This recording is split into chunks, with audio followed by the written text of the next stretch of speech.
membawakan perkenalan tentang Meta Coach Foundation Indonesia. Lalu dilanjutkan dengan 60 menit untuk pembahasan materinya, dan sisanya adalah untuk sesi tanya jawab. Sepanjang dari pemaparan nanti, silakan kalau Bapak dan Ibu nanti ada pertanyaan, dituliskan dulu di chat ya. Nanti kita akan pilih setelah sesi pemaparan selesai di saat Q&A. Nah, kalau nanti pertanyaannya banyak, waktunya nggak memadai, maka saya sebagai moderator akan memilih ya yang paling relevan. Nah, sebelum memulai juga mungkin tak kenal maka tak sayang, maka saya ingin memperkenalkan diri. Nama saya adalah Ratna Rasmi. Silakan panggil saya Mimi. Saya juga adalah seorang Meta Coach dan HR Practitioner. Oke, tanpa berpanjang-panjang, Coach Irfan, silakan membawakan materi tentang Meta Coach Foundation Indonesia. Ya, terima kasih Bu Mimi. Selamat datang semuanya. Assalamualaikum warahmatullahi wabarakatuh. Sungguh sebuah kehormatan bisa ada di sini bersama teman-teman. Saya sangat mensyukuri bahwa kita semua bisa di sini, semua sehat-sehat saja.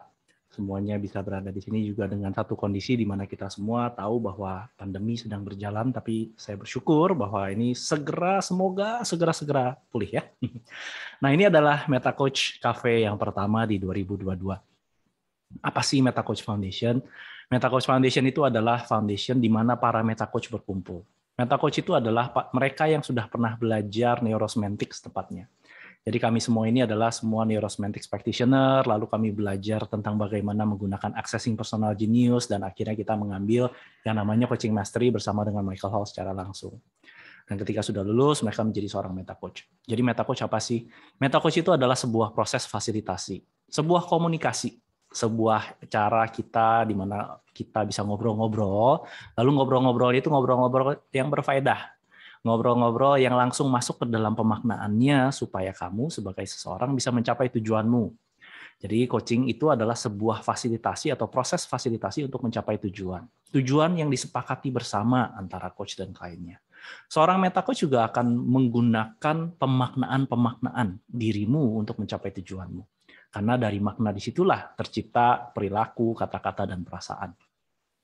Meta Coach juga akan lebih menggunakan sumber daya di dalam dirimu maupun yang ada di luar dari dirimu untuk bisa mencapai tujuan-tujuanmu. Jadi Meta Coach akan memobilisasi sumber daya dari setiap orang. Tujuannya apa? Tujuannya adalah untuk menciptakan perubahan. Perubahan yang menjadikan dirimu lebih baik. Perubahan yang bisa menjadikanmu seorang yang bisa mengaktualisasikan semua potensi yang ada di dalam dirimu. Jadi seorang Meta Coach fungsinya adalah untuk membantu seseorang mencapai tujuan, menggunakan semua sumber daya yang ada di dalam dirinya untuk mengaktualisasikan dirinya untuk menjadi seorang yang lebih baik. Dan Meta Coach, fungsi dari Meta Coach yang paling utama adalah bagaimana membantu seseorang memaknai untuk bisa berpikir dengan lebih baik. Jadi itu Meta Coach. Di Indonesia sendiri kita ada 100 Meta Coach, dan kita semua juga terafiliasi dengan Meta Coach Foundation Global yang sudah tersebar di berbagai negara. Semuanya juga sama-sama bergabung di dalam Neurosemantics atau di International Society of Neurosemantics yang kebetulan di Indonesia ini dipimpin oleh Bu Mariani. Jadi Meta Coach Foundation itu adalah bagian dari Institut Neurosemantics Indonesia. Nah, ini acara Meta Coach Cafe seperti ini selalu diadakan setiap bulan. Setiap hari Rabu minggu kedua. Tujuannya adalah kami para Meta Coach bisa berbagi ilmu, bisa sharing, bisa memberikan apa yang kami punya untuk bisa membantu teman-teman semua di sini untuk bisa belajar bukan hanya neurosemantics tapi juga ilmu coachingnya. Dan kita juga membagikan ini secara free, jadi semua bisa diberikan. Inilah sumbangsi kami untuk bangsa Indonesia, di mana kami ingin semua orang itu bisa belajar untuk memajukan dirinya, berpikir lebih baik, menjadi seorang yang bisa mengaktualisasikan potensinya, bisa punya nilai diri yang baik, punya kendali, punya tanggung jawab, dan akhirnya bisa membahagiakan bukan dirinya sendiri, tapi juga orang-orang di sekitarnya. Nah, itulah fungsi dari Meta Coach Cafe ini. Jadi kalau tak kenal maka tak sayang, saya Irfan Irawanji, saya sekarang saat ini, posisi saya adalah Presiden dari Meta Coach Foundation Indonesia. Dan saya sudah memegang posisi ini selama 1 periode, dan kebetulan saya masuk lagi ke periode yang kedua. Bukan karena saya pintar, tapi karena nggak ada yang mau.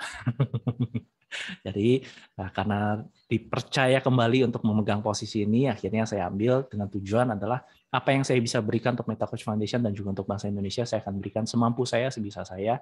Jadi nikmatilah saat ini. Karena inilah perjalanan kita. Kita di sini bukan sebuah kebetulan, kita semua ada di sini karena semua yang ada di sini saya yakin adalah orang-orang yang suka untuk belajar. Orang-orang yang suka untuk mengembangkan diri untuk menjadi lebih baik. Nah, memang hari ini sharing yang saya akan berikan atau topik yang diberikan kayaknya judulnya kayak jualan gitu ya. Why do you need a meta coach, kayak jualan gitu. Tapi tenang. Saya di sini nggak jualan kok. Saya berani jamin saya di sini nggak jualan. Jadi tenang aja. Ini adalah cara saya untuk memperkenalkan meta coaching. Tujuan saya adalah untuk memberikan ilmu yang Bapak Ibu, teman-teman semua di sini bisa lakukan untuk diri sendiri dan mengetahui apa sih coaching itu dan bagaimana dirimu bisa bahkan self coach, mengcoach diri sendiri. Maka saya akan berikan 5 hal yang bisa teman-teman lakukan sendiri untuk mencapai tujuan-tujuan teman-teman. Nah, kalau kita lihat hidup kita, belum apa-apa udah lihat hidup katanya. Saya suka melihat hidup kita ini kayak journey. Perjalanan yang seiring waktu kita mungkin perjalanan itu ada tantangannya, ada halangannya, kita nggak tahu. Dan kalau bisa dilihat ada satu buku yang menggambarkan atau ada satu buku yang menceritakan tentang The Hero Journey by Joseph Campbell tahun 88 itu. Pada saat kita hidup, anggaplah ini hidup kita ya, kita berjalan mencapai satu tujuan tertentu. Satu tujuan yang ingin kita capai. Saya nggak tahu di mana teman-teman di dalam perjalanan hidup teman-teman. Tapi saya yakin perjalanan hero journey ini semua orang pasti pernah mengalami. Bayangkan ketika teman-teman sedang menjalani hidup ini. Lalu teman-teman punya sebuah pemikiran, punya sebuah cara berpikir. Cara berpikir di mana teman-teman merasa bahwa saya ingin melakukan sesuatu yang lebih dari diri saya. Saya ingin menjadi lebih baik. Saya ingin menjadi orang yang lebih berguna, lebih bermanfaat, lebih berdaya. Saya yakin hampir semua orang yang di sini berpikiran seperti itu. Walaupun bisa jadi sebagian juga nggak pernah kepikiran saya mau jadi lebih baik. Sekarang saya juga nyaman kok begini-begini. Nggak salah. Sehingga ini bisa mempersiapkan teman-teman untuk menghadapi masa di mana ketika ada panggilan. Panggilannya apa sih? Setiap dari kita akan punya sebuah panggilan hidup. Suatu saat kita akan berpikir tentang apa sih panggilan saya? Mengapa saya ada di sini? Apa yang perlu saya lakukan? Bagaimana saya bisa berkontribusi? Apa makna hidup? Karena hidup ini pasti kita jalani mau nggak mau. Dan kita nggak akan keluar dari hidup ini hidup-hidup. Percaya deh. Kita nggak akan keluar dari hidup ini hidup-hidup. Sehingga kita pasti akan menjalani hidup kita yang ujung-ujungnya akhirnya kita akan meninggalkan dunia ini tanpa tahu apa yang terjadi setelah kita meninggal. Tapi di dalam hidup kita punya satu panggilan. Punya satu tujuan. Dan sama seperti semua hero journey, panggilan ini bisa kita ambil atau tidak. Panggilan ini bisa kita berikan perhatian atau tidak. Panggilan ini bisa kita tanggapi. Tanggapi dengan iya atau tidak. Kalau kita nggak tanggapi, maka panggilan kita biasanya akan ada panggilan-panggilan lain. Satu panggilan tidak kita tanggapi. Kalau itu cukup penting, biasanya panggilan itu akan datang lagi. Tapi kalau panggilan itu cukup penting dan saya tanggapi, maka yang biasa terjadi adalah di dalam perjalanan, karena namanya sebuah perjalanan, pasti akan ada rintangan. Ada halangan. Makanya kalau film-film kungfu zaman dulu kan kita ngelihat orang kalau lagi jalan, baru turun gunung gitu atau baru belajar, mereka akan turun ke dalam satu hutan. Satu hutan di mana di sini adalah sebuah metafora sebagai sebuah rintangan. Sebuah halangan. Dan bahkan bukan hanya rintangan dan halangan, jangan-jangan mereka di sini bertemu dengan demonnya mereka sendiri, setannya mereka. Halangan-halangan yang begitu besar yang mencerminkan bagaimana itu adalah sebuah perjalanan yang penting untuk mencapai tujuan. Kalau ini adalah sebuah tujuan yang sangat penting, maka rintangan dan setan-setan yang ada di dalam hutan hidup ini mungkin bisa jadi tidak dapat menghentikan kita. Tapi sayangnya begitu banyak orang-orang, saya nggak tahu teman-teman atau ada nggak yang seperti ini, tapi saya pun merasakan di dalam diri saya bahwa terkadang saya tersesat di dalam hutan hidup saya sendiri. Saya tersesat dengan demon-demon saya sendiri. Saya tersesat dengan setan-setan saya sendiri. Dan seperti biasa di dalam hero journey, biasanya ketika ada rintangan, kalau film-film kungfu zaman dulu kan, ketemu nih satu orang jago, dia nggak bisa ngalahin, apa yang mereka lakukan? Biasa mereka akan mencari seseorang, atau mencari seorang mentor. Mentor ini sebuah metafora juga. Belum tentu adalah seseorang. Bisa jadi di sini ada sebuah pelajaran. Belajar, bisa jadi di sini adalah sebuah sumber daya untuk bisa mengatasi hutan-hutan rintangan ini dan bahkan demon-demon mereka sendiri. Nah, ketika seseorang mencari mentor, ketika mereka belajar, mereka mendapatkan sumber daya, lalu cerita hero journey biasanya adalah di mana mereka mulai belajar untuk bisa mulai mengatasi rintangan-rintangan yang sudah ada. Mengatasi rintangan-rintangan ini juga pasti diperlukan sebagai sebuah jalan untuk kita bisa mencapai tujuan yang tadi saya bilang adalah semua tujuan-tujuan baik. Namun ada juga orang-orang yang bahkan tidak pernah bisa mengatasi rintangan-rintangan dan setan-setan yang sedang mereka hadapi. Nah, setan-setan ini juga menarik. Karena biasa setan-setan yang kita hadapi di dalam hidup kita itu adalah cerminan dari diri kita. Ketakutan-ketakutan kita, kekhawatiran-kekhawatiran kita, ada rasa tidak cukupnya kita, ada rasa mendiskon diri kita, bahkan kita menilai diri kita jelek, aku mah apa atuh, remah-remah rengginang di pinggir jalan yang ketiup angin hilang entah kemana. Sehingga demon-demon yang ada di dalam diri kita atau setan-setan yang berada dalam diri kita yang biasanya menarik kita bukan untuk mencapai tujuan di dalam hidup yang lebih baik, tapi dia menarik hidup kita ke bawah dari hidup kita. Biasanya masuk ke dalam neraka kehidupan. Nah, kalau kita tidak mampu mengatasi setan-setan atau demon-demon di dalam diri kita ini, maka yang terjadi adalah kita akan hidup selamanya mengerdilkan diri kita dan hidup di bawah tekanan, hidup di bawah ketakutan, kekhawatiran, dan bahkan kita nggak akan pernah mencapai tujuan yang kita anggap baik atau penting ini. Saya harap nggak ada teman-teman di sini yang akan seperti itu. Karena setiap tujuan yang diberikan kepada kita yang baik dan penting, panggilan-panggilan itu bisa jadi datangnya bukan dari kita. Tapi bisa jadi tujuan-tujuan hidup kita atau apa yang kita lakukan di dalam hidup kita. Ketika itu adalah sesuatu yang baik dan penting. Kemungkinan besar itu lebih besar daripada diri kita sendiri. Kemungkinan besar itu adalah sesuatu yang sudah dititipkan oleh Tuhan buat kita. Lakukan sesuatu di dunia ini. Yang akhirnya nanti ketika kita sudah meninggal pun itu menjadi sebuah legacy. Hidup kita bisa mengubah hidup orang lain.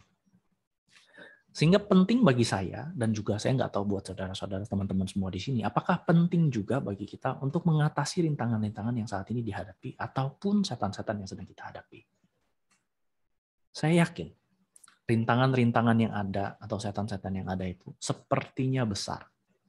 Kalau enggak, dia nggak akan menghalangi kita. Saya juga yakin bahwa setiap dari kita punya sumber daya untuk kita bisa mengatasi itu semua.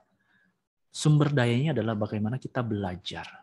Sumber dayanya adalah bagaimana kita lebih mengenal diri sendiri. Bagaimana kita bisa punya sebuah keyakinan, kekuatan, kebernilaian, keberdayaan untuk kita bisa mengatasi semua rintangan dan bahkan menghapus atau menghilangkan setan-setan yang ada dalam diri kita. Sampai akhirnya nanti ketika kita sudah mengatasi panggilan itu dihidupi, maka hero journey itu biasanya juga nggak akan berakhir. Ketika saya sudah bisa melewati rintangan-rintangan ini, maka kita bertumbuh menjadi orang yang lebih dewasa. Orang yang lebih bijaksana. Orang yang lebih bijaksana, lalu setelah itu apa yang kita lakukan? Kemungkinan besar kita akan menjadi mentor bagi orang-orang yang di sekitar kita yang mungkin mengalami rintangan atau halangan yang sama. Jadi tujuan saya hari ini men-sharingkan apa yang akan saya sharingkan adalah bagaimana supaya kita semua bisa menghadapi rintangan-rintangan kita, bagaimana kita bisa menghadapi setan-setan atau cerminan diri kita yang kita mungkin nggak suka, dan supaya akhirnya kita bisa menjadi lebih bijaksana, kita bisa menjadi lebih baik, dan kita bisa menjadi contoh, dan bahkan kita bisa mengajarkan kepada orang-orang di tempat kita, dimanapun kita berada. Kita bisa pulang kemanapun kita berada di dalam kehidupan kita, dan kita mengajarkan mereka-mereka yang masih perlu untuk bisa mengatasi rintangan-rintangan dan setan-setan mereka. Dan dari situlah baru kita bisa mengakhiri hidup kita dengan mencapai tujuan kita yang baik, yaitu menjadi sebuah legacy. Jadi hero journey selalu dimulai dari panggilan. Hero journey selalu dimulai juga dengan rintangan-rintangan dan halangan-halangan. Tapi setelah itu, kita semua perlu buat keputusan. Apakah saya mau belajar dan menggunakan sumber daya saya untuk mengatasi semua rintangan-rintangan itu? Mau nggak saya mencari mentor? Mau nggak saya belajar untuk bisa mengatasi demon-demon atau setan-setan yang ada di dalam diri saya? Yang bentuknya adalah ketakutan-ketakutan kita, inadequacy kita, sampai kita bisa mengatasi mereka dengan cukup baik. Menggunakan sumber daya kita, dan akhirnya kita menjadi lebih bijaksana untuk membagikan semua yang kita pelajari, dan kita menjalani hidup kita. Ini hero journey. Ini adalah hidup kita. Ini adalah gambaran metafora yang saya gambarkan untuk mencerminkan apa yang sedang dan mungkin akan kita alami. Karena rintangan dan setan-setan itu pasti akan selalu ada. Selama kita punya tujuan. Selama kita punya tujuan, kita akan selalu menghadapi rintangan-rintangan itu. Kita akan selalu menghadapi setan-setan itu yang dimana kita tahu perlu kita atasi, tapi kadang kita stuck. Karena tujuan-tujuan kita, tujuan-tujuan apapun yang sedang ingin kita hadapi saat ini, pasti baik buat kita. Dan terkadang ketika rintangan itu datang, kalau saat ini saya sedang mengalami rintangan-rintangan di dalam hidup saya, kadang-kadang saya terlalu sibuk di sini, saya mencoba untuk mengatasinya, dan saya berusaha untuk mencapai tujuan-tujuan saya tanpa saya tahu saya perlu ngapain. Dan biasanya ketika kita tidak punya pengetahuan, tidak punya ilmu, dan tidak tahu apa yang perlu kita lakukan untuk mengatasi rintangan kita, yang menjadi halangan kita, maka yang kita lakukan biasa hanya melihat dan mendengar kepada gejala-gejala aja. Saya merasa stres, saya merasa marah, saya merasa takut, saya nggak suka dengan keadaan saya. Itu bukan masalahnya. Itu adalah gejala-gejalanya. Hubungan saya nggak baik sama orang-orang di sekitar saya nggak bisa mencapai tujuan-tujuan saya. Apapun yang saya lakukan semuanya gagal, nggak ada yang berhasil, semua sepertinya membenci saya. Itu bukan masalahnya. Itu adalah gejala-gejala yang sedang kita alami. Dan semua gejala-gejala yang kita alami itu in service of, atau berguna untuk kita mengetahui bahwa saya punya tujuan yang penting dalam hidup saya. Dan bahkan tujuan itu kadang yang jadi masalah juga tujuannya sebenarnya nggak jelas. Saya mau ngapain sih? Apa sih yang saya perlu lakukan? Mengapa sih saya ada di sini? Saya punya masalah ini, bahkan saya nggak tahu masalahnya, saya hidup di dalam gejala-gejala, saya nggak tahu masalahnya, tapi saya juga nggak tahu tujuannya mau ngapain. Dan ketika itu terjadi, pasti hidup kita akan menjadi seperti spiral yang turunnya ke bawah. Kita akan pusing di situ, riuh, ribet, stres dengan diri kita sendiri karena kita nggak tahu apa-apa. Sehingga untuk bisa mencapai tujuan kita, yang kita perlu perhatikan bukan hanya gejala-gejalanya, tapi the real cause. Apa sih penyebabnya? Apa yang menyebabkan saya saat ini berada di dalam gejala-gejala yang ada di dalam diri saya? Apa sebenarnya penyebabnya yang sebenarnya adalah masalah? Masalah yang sebenar-benarnya. Karena kalau saya nggak punya masalah, hidup kita juga belum tentu punya tujuan. Kalau kamu punya tujuan, pasti kamu punya masalah. Ini udah kayak satu koin dua sisi. Kalau hidup kamu mau berdaya, pasti kamu perlu mengatasi rintangan. Kalau kamu menjadi orang yang lebih baik, pasti kamu perlu mengatasi setan-setan di dalam dirimu, demon-demon di dalam dirimu. Metafora ya, bukan demon beneran. Saya berharap di sini nggak ada yang kerasukan habis ini ya. Tapi masalah-masalah yang terjadi di dalam hidup kita. Masalah sendiri yang kalau bahasanya adalah problemo, itu adalah sesuatu yang ada di depan kita, sesuatu yang dilempar. Dan sesuatu yang dilempar ini juga adalah sebuah metafora, karena masalah itu sebenarnya nggak ada di luar sana. Masalah yang kamu hadapi saat ini di dalam gejala-gejalamu, di dalam keadaan-keadaanmu saat ini sepenuhnya adanya di dalam pikiran sendiri. Ada di dalam dunia dalammu. Bagaimana kita memaknai sesuatu yang di dunia luar, bagaimana sesuatu terjadi, lalu saya mulai mengartikan apa yang terjadi pada diri saya. Dan karena saya mengartikannya bisa jadi ini sesuatu yang nggak berguna, ketika itu nggak berguna, tentu itu menjadi sebuah halangan dan rintangan saya, dan itu menciptakan sebuah krisis dalam hidup saya. Karena cara pikir saya nggak berguna, maka gejala-gejala yang saya alami ini, emosi-emosi yang nggak baik, akhirnya menjadi sebuah sesuatu yang seolah-olah dilempar di dalam diri saya, yang sebenarnya semuanya ada di sini. Tapi kita riuh dengan yang di luar, berusaha memperbaiki, berusaha tinkering, berusaha untuk ngoprek-ngoprek sana-sini, berusaha cari orang, tapi kita kalau nggak menyelesaikan yang di sini, yang di dalam pikiran kita, maka masalah itu akan selalu ada. Karena kalau kita hanya menyelesaikan gejala ini aja, gejala kita itu hanya sesuatu yang terjadi pada diri kita kok. Gejala itu nggak akan menyelesaikan masalah, karena gejala bisa muncul dan termanifestasi, atau dia bisa keluar dari mana aja, dan bahkan yang sepertinya sudah selesai, dia keluar lagi. Jadi salah satu tanda, teman-teman, kalau misalnya kalian belum juga keluar dari masalah kalian, Walaupun sudah melakukan banyak hal, bisa jadi yang kalian selesaikan itu bukan masalahnya, tapi gejalanya. Dan ketika gejala-gejala itu akhirnya menimbulkan sebuah krisis dalam hidup kita.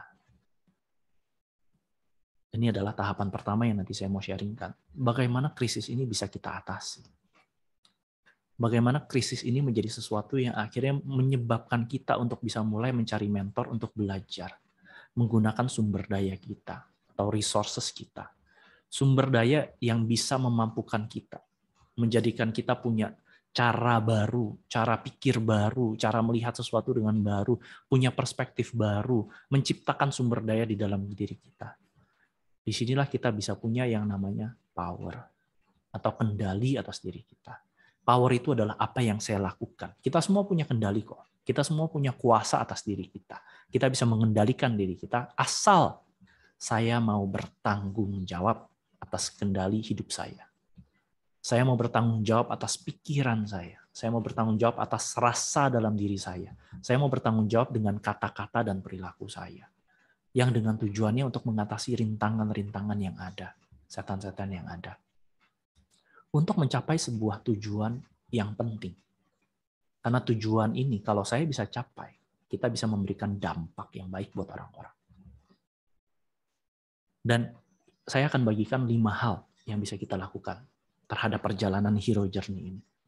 Apa yang perlu kita lakukan? Apa yang perlu kita berikan kepada diri kita supaya kita bisa menghadapi apapun yang perlu kita hadapi. Punya sebuah komitmen, punya sebuah kemauan, punya sebuah motivasi dan energi untuk menghadapi rintangan-rintangan. Karena kita nggak akan pernah tahu 2022 ini seperti apa. Baru aja saya baca berita bahwa Omikron akan menyebabkan gelombang ketiga di RI. Mudah-mudahan itu nggak jadi. Knock on wood. Supaya mudah-mudahan itu nggak terjadi. Tapi kita nggak akan pernah tahu. Karena kita akan selalu berada di dalam sebuah ketidakpastian.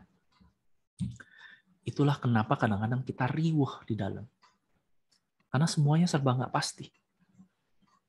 Dan itu adalah sesuatu yang kita nggak bisa apa-apakan. Sesuatu yang nggak pasti ketika kita riuh di dalam. Sibuk di dalam dunia dalam kita. Disinilah kita timbul yang namanya krisis. Sebuah krisis di dalam hidup kita. Gejala-gejalanya. Maka yang pertama kita perlu lakukan adalah bagaimana saya dari keriuhan, dari keribetan di dalam dunia saya perlu menciptakan yang namanya kejelasan. Bagaimana di sini saya bisa jelas. Sehingga yang pertama yang perlu kita lakukan untuk bisa mencapai tujuan-tujuan kita adalah menjelaskan kepada diri kita. Apa sebenarnya yang terjadi dalam diri kita. Di sini dibutuhkan kejujuran. Bagaimana kita jujur dengan diri sendiri. Bagaimana kita bisa melihat dan mengobserve diri kita, mengamati diri kita sesuai dengan apa yang terjadi di dalam hidup kita. Di sini kita perlu punya kejelasan tentang konteks 5W1H. Apa, kapan, di mana, sama siapa, lalu bagaimana dan juga kenapa saya berada di sini. Nah, ketika kita berada di sini, yang dijelaskan di dalam diri kita adalah bukan sekali lagi bukan gejalanya, tetapi yang benar-benar ada di dalam diri kita. Cara paling mudah untuk melakukannya adalah tanyakan, apa yang menyebabkan saya punya keriuhan seperti ini? Apa yang menyebabkan saya? Bukan kenapa. Karena kalau kenapa, orang cenderung akan cari alasan. Kenapa akan membesarkan keribetan itu? Tapi ketika saya memberikan kata apa, bermain dengan bahasa saja, apa yang menyebabkan saya punya keribetan? Gejala-gejala ini terjadi di dalam diri saya. Saya punya emosi-emosi ini, saya punya masalah-masalah ini, saya punya perasaan yang nggak baik ini, saya punya hubungan yang rusak ini. Apa yang menyebabkan? Dan apa yang menyebabkan ini belum tentu juga itu adalah yang sebenarnya menyebabkan. Sehingga coba aja tanyakan 5 kali pada diri kita. Apa sih yang menyebabkan saya mengalami hal ini? Kenapa 5 kali? Karena semakin kita mendalam dan mencari apa yang menyebabkan saya di saat ini, itu akan kemungkinan besar akan memberikan kita kejelasan sebenarnya what is the problem. Masalahnya apa? Dan ini adalah masalah yang isinya adanya di dalam diri kita. Masalah yang bukan sifatnya di luar. Tanyakan aja pada diri kita. Sejelas-jelasnya jujur pada diri kita, apa masalahnya? What is the problem? Dan kalau ini adalah sebuah masalahnya, apa yang menyebabkannya? Kalau ini adalah penyebab dari masalah itu, apa yang menyebabkan penyebab dari masalah itu ada dalam diri kita? Dan di sini kita akan mulai mencari dengan 5W1H. Apa? Bagaimana ini terjadi? Kapan ini terjadi? Sejak saya sama siapa ini terjadi? Apa yang dilakukan oleh diri saya dan apa yang dilakukan di dalam pemikiran saya sehingga masalah ini terjadi? Dan dari situ baru kita cari tahu, oh ternyata ini toh masalahnya. Ini toh kejelasan yang saya butuhkan. Bagaimana caranya kita sudah tahu bahwa kita sudah jelas? Kalau saya sudah jelas dengan masalah saya, maka saya bisa nge-list. Saya bisa membuat sebuah list penjelasan pada diri saya. Penjelasan apa yang sebenarnya terjadi di dalam diri saya dan apa sebenarnya masalah. Penjelasan ini bisa bentuknya sebagai sebuah statement, atau saya bisa memberikan faktor-faktor atau kriteria-kriteria yang menyebabkan masalah-masalah ini terjadi. Dan disinilah fungsinya di mana kita juga bisa lebih punya penglihatan atau visi. Disinilah baru kita bisa jelas apa calling dalam hidup saya. Apa sih panggilan-panggilan hidup saya yang perlu saya hidupi? Karena di dalam masalah pasti ada solusi. Sehingga solusi itu nggak adanya di luar. Solusi itu adanya di dalam masalah. Solusi itu selalu bisa ditemukan ketika kita sudah menjelaskan kepada diri kita sendiri apa masalahnya. Karena jangan sampai solusi yang kita berikan itu akhirnya malah menambah keribetan dan keruwetan di dalam diri kita. Sehingga mencari kejelasan bisa jadi seperti sedang kita mendalami masalah. Banyak orang yang nggak mau mendalami masalahnya karena mereka takut. Kalau mereka mendalami masalah, lalu masalahnya menjadi semakin besar. Padahal itu paradoksnya. Semakin kita mendalami masalahnya, semakin kita bisa mendapatkan solusi. Karena masalah itu dibungkus sedemikian rupa, sepertinya aneh, sepertinya nggak biasa, sepertinya menakutkan. Tetapi ketika bungkusnya kita buka satu persatu, layer demi layernya, menjelaskan kepada diri kita secara jujur apa yang terjadi dengan diri kita, bisa jadi di situ kita lah menemukan solusi-solusinya. Jadi ini yang pertama. Apapun yang teman-teman sedang alami saat ini, masalah-masalah apapun yang sedang terjadi, pastikan itu adalah sesuatu yang jelas di dalam diri kita, yang saya tahu bahwa itu sumber yang menyebabkan krisis yang terjadi di dalam hidup saya.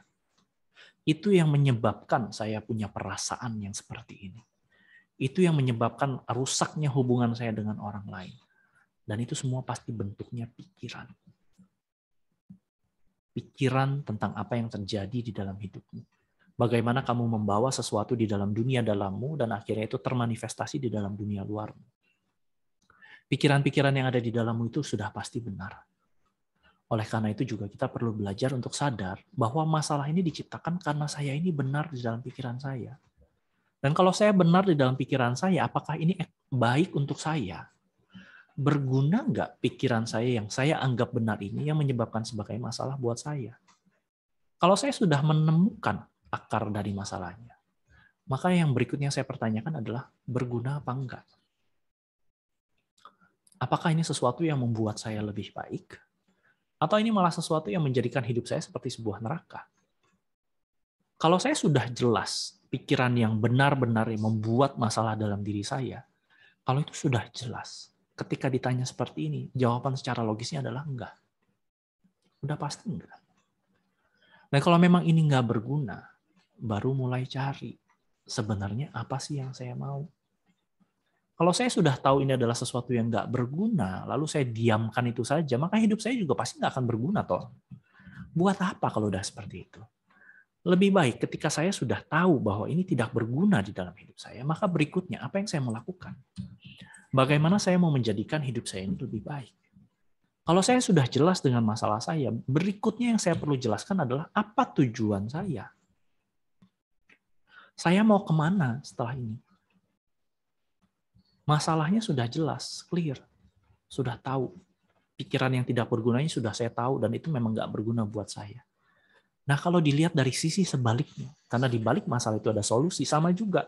Di balik ada sesuatu yang kita tidak sukai saat ini, pasti ada sebuah tujuan yang pasti kita sukai, yang kita inginkan.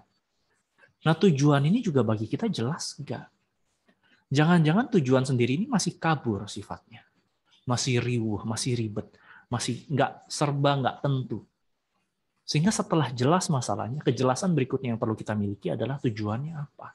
Ini juga sama. Tanyakan aja pada diri kita. Apa tujuan kita? Kapan saya mau mendapatkannya? Sama siapa saya perlu melakukannya? Bagaimana saya bisa mendapatinya? Dan kenapa ini penting buat saya? Kenapa penting? Dan dalam konteks apa ini saya mau lakukan? Di konteks di mana? Sudahkah tujuan-tujuan kamu jelas? Sudahkah tujuan-tujuan kamu itu memenuhi yang namanya SMART? Kalau bahasa kerennya.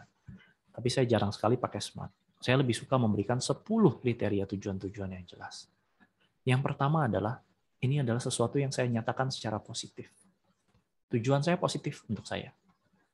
Lalu yang kedua, saya bisa lihat, dengar, dan rasa. Saya bisa lihat dan dengar. Kalau saya nggak bisa lihat tujuan saya, maka saya nggak tahu tujuan saya apa. Saya mau hidup saya lebih baik. Ya lebih baik kayak apa ya? Saya nggak tahu lebih baik kayak apa. Ya kalau saya nggak bisa lihat, gimana saya bisa punya tujuan itu? Saya kalau nggak bisa dengar tujuan itu, maka gimana? Kalau hidup saya mau berubah lebih baik dengan hubungan saya dengan pasangan saya atau dengan orang-orang di sekitar saya, apa yang saya dengar? Bagaimana mereka akan merespon perkataan-perkataan saya? Kalau sudah saya bisa lihat dan dengar, maka yang berikutnya adalah apakah ini penting buat saya? Penting ini tujuannya adalah untuk menyatakan apakah ini memotivasi saya. Apakah ini sesuatu yang memang bisa menggunakan energi di dalam diri saya untuk mencapainya. Kalau penting pasti dilakukan. Kalau enggak, pasti enggak. Lalu yang keempat ada waktunya. Kapan saya mau mencapainya? Karena beda loh, saya mau kurusin berat badan saya misalnya. Saya mau turun 10 kilo. Berapa lama Bang kamu mau nurunin berat badan? 20 tahun deh. Ya, 20 tahun mau turun 10 kilo gampang banget gitu kan. Tapi gue mau turun 10 kilo dalam 3 bulan. Wih, itu kan baru sebuah tantangan gitu kan. Jadi perlu ada waktunya. Kalau waktunya sendiri nggak jelas, percuma tujuan-tujuannya. Mau kapan mencapai? Oh, gue mah ngalir aja bro. Kalau ada tujuan-tujuan gue mah santuy. Kapan tercapainya? Ya tercapai. Ya nggak akan tercapai toh. Karena kita nggak menentukan sendiri kok waktunya. Dan yang kelima adalah berada di dalam sebuah konteks. Tujuan saya ini dalam hal apa? Apakah dalam kehidupan rumah tangga, dalam kehidupan pekerjaan, dalam karir, dalam kehidupan pribadi, dalam kesehatan, atau konteksnya apa? Setelah saya tahu konteksnya apa, maka di situ perlu ada plan, perlu ada rencana, perlu ada steps. Perlu saya tahu apa yang perlu saya lakukan untuk saya bisa mencapai tujuan-tujuan saya. Kalau nggak ada langkah-langkahnya, saya nggak tahu apa yang bisa saya lakukan juga percuma. Bro, gimana caranya bisa kurus? Gue nggak tahu, bro. Jadi gimana? Ya gue berdoa aja pokoknya bisa kurus. Biar percuma. Perlu ada langkah-langkah yang bisa dijalankan, sesuatu yang bisa dilihat, bisa didengar. Oleh karena itu baru bisa saya jalankan. Kalau nggak ada itu juga percuma. Ketujuh, ini datangnya dari diri saya sendiri. Semua tujuan-tujuan yang baik kalau mau jelas itu perlu datangnya dari diri sendiri. Nggak bisa saya bilang, oh saya mau berubah, kenapa? Karena istri bro. Kalau gue nggak berubah nanti mati gue sama istri gue. Ya nggak bisa. Karena motivasi itu juga datangnya pasti dari dalam. Selama kita mengatakan bahwa ini adalah tanggung jawab saya dan saya mau berubah menjadi lebih baik, maka saya akan mendatangkannya dari diri saya sendiri. Nggak akan saya berikan kepada diri saya sebuah motivasi yang cukup besar kalau ini datangnya dari orang lain. Nggak mungkin. Jadi saya perlu yakin dan jelas bahwa setiap masalah yang saya miliki saat ini, saya akan bertanggung jawab dan saya mau menyelesaikannya karena ini datangnya dari diri saya sendiri. Yang kedelapan, pasti ada sumber daya yang saya perlukan.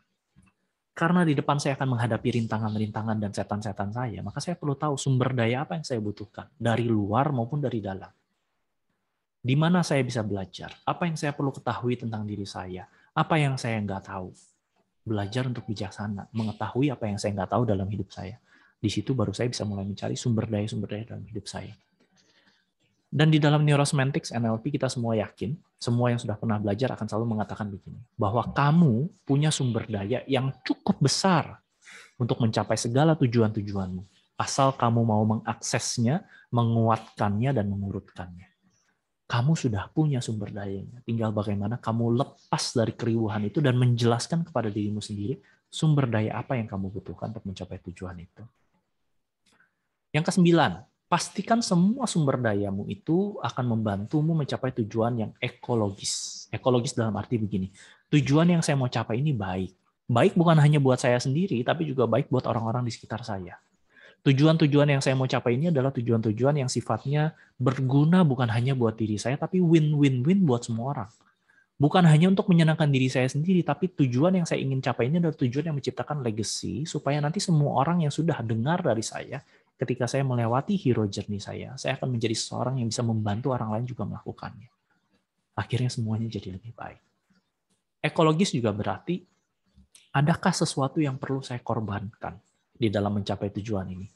Bisa jadi yang saya korbankan sifatnya adalah identitas diri saya yang selama ini saya pakai yang nggak berguna. Kalau misalnya itu yang perlu saya korbankan, mau nggak saya ambil pengorbanan itu demi mencapai tujuan yang sebelum-sebelumnya itu saya bilang penting dan memotivasi diri saya. Kalau memang pengorbanan ini perlu saya lakukan dan memang baik untuk saya lakukan, korbankan. Apakah kita perlu mengorbankan waktu kita untuk mencapai tujuan-tujuan kita? Kalau saya mau kurus, maka saya perlu untuk bisa mengorbankan waktu saya tidur, untuk saya bisa olahraga. Apakah saya perlu mengorbankan hubungan dengan orang? Kalau misalnya ini sesuatu yang sudah tidak bisa diperbaiki dan saya perlu korbankan hubungan saya, ya korbankan. Karena itu ekologis. Excuse me. Nah, jadi kalau sudah 9 ini, dan yang terpenting adalah ini yang akan membantu kejelasan. Ada KPI-nya. Saya tahu secara jelas, kalau saya mencapai tujuan ini, maka bagaimana caranya saya tahu saya mencapai tujuan itu. Buktine opo. Jangan cuma pengen punya tujuan tapi nggak punya bukti.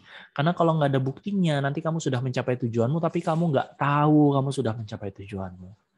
Atau kalau nggak ada buktinya kamu sudah mencapai tujuanmu, kamu kayak orang buta, jalan mencari tujuan-tujuan kemana kamu mau kemana, tapi kamu nggak akan pernah menemukan. Sehingga kamu perlu bukti KPI yang jelas untuk bisa mencapai tujuan-tujuanmu. Nah, 10 ini akan memberikan kejelasan terhadap tujuanmu. Jadi pertama, bagaimana jelas dengan masalahmu sendiri, jelas dengan pikiranmu, apa yang menyebabkan semua itu, jujur pada diri sendiri, lalu setelah itu jelaskan tujuan-tujuanmu. Dengan 10 ini. Ini namanya well-formed outcome. Ini yang selalu dilakukan oleh seorang meta coach ketika kita pertama kali bertemu dengan seseorang. Kita akan menjelaskan apa yang sedang kamu alami saat ini, dan apa tujuan-tujuanmu. Dan ini saya sharingkan supaya nanti teman-teman yang mendengarkan ini baik live di Zoom ini ataupun dari rekaman bisa mulai memikirkan. Ini toolsnya, tujuan apa yang saya mau gunakan, tujuan apa yang saya mau lakukan untuk hidup saya supaya hidup saya lebih baik. Nah, ini baru tahap pertama.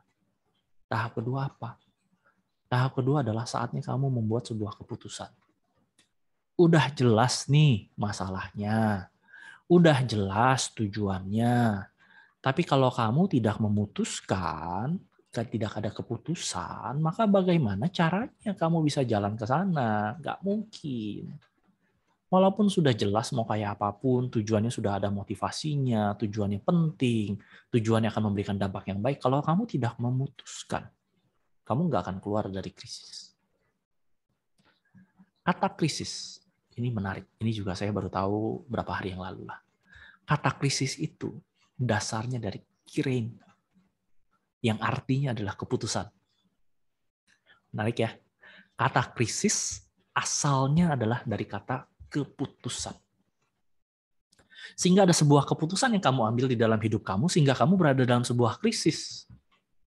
Kalau kamu sudah memutuskan sesuatu lalu itu menciptakan krisis dalam hidupmu, maka sekarang langkahnya kalau kamu sudah jelas, kamu perlu buat keputusan baru lagi untuk keluar dari krisis itu sendiri.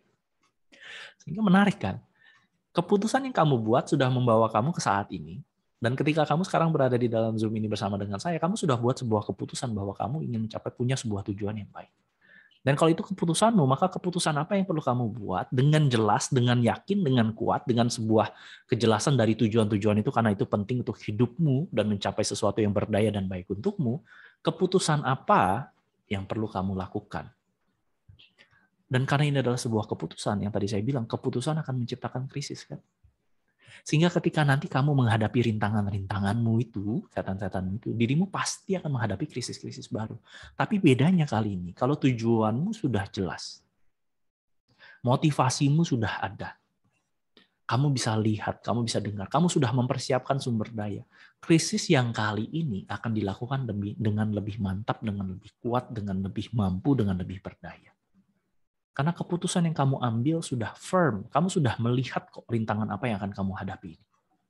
Kamu akan tahu bagaimana kamu bisa mengatasinya karena kamu sudah punya sumber dayanya untuk bisa mengatasi.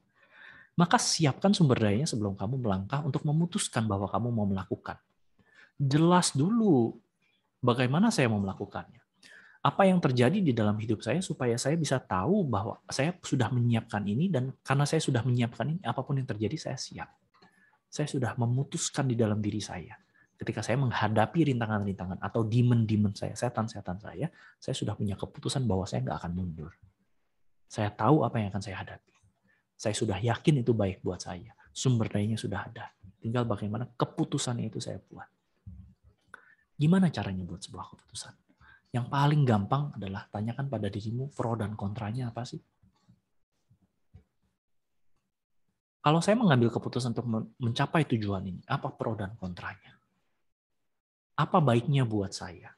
Apa nggak baiknya buat saya? Apa yang akan saya dapat kalau saya mengambil keputusan ini? Dan apa yang akan hilang dari diri saya kalau saya mengambil keputusan ini? Karena satu koin dua sisi lagi. Kalau kamu memutuskan sesuatu, memutuskan bahasa Inggrisnya kan decision. Decision itu adalah digunting. Kalau kamu mau memutuskan sesuatu, berarti kamu perlu menolak hal yang lainnya. Kalau kamu memutuskan sesuatu, pasti kamu menggunting opsi-opsi lain yang ada di dalam hidup kamu. Pasti kamu akan melepaskan opsi-opsi yang tidak baik, atau bahkan melepaskan opsi yang baik. Guru saya pernah mengatakan begini, kalau kamu mau melakukan hal-hal yang luar biasa, kamu perlu memutuskan untuk menggunting hal-hal yang baik bagimu. If you want to have great things, you have to say no to a lot of good things. Untuk kamu bisa menjadi seorang yang lebih berdaya, bisa jadi kamu perlu melepaskan hal-hal yang selama ini mungkin juga dianggap baik olehmu. Tapi menyadari bahwa ada kejelasan yang lebih baik, lebih memberdayakan saya di luar sana, maka saya memutuskan untuk melepaskan yang baik-baik untuk mendapatkan yang luar biasa. Jadi memahami pro dan kontranya, karena pasti akan ada yang kamu lepaskan untuk kamu bisa memutuskan. Kalau sampai nggak ada yang kamu lepaskan, kemungkinan besar kamu belum memikirkannya dengan baik. Karena selalu akan ada dua sisi. Bahkan keputusanmu untuk bernafas sekarang saja, kamu sudah mengambil oksigen dari bumi ini, kan?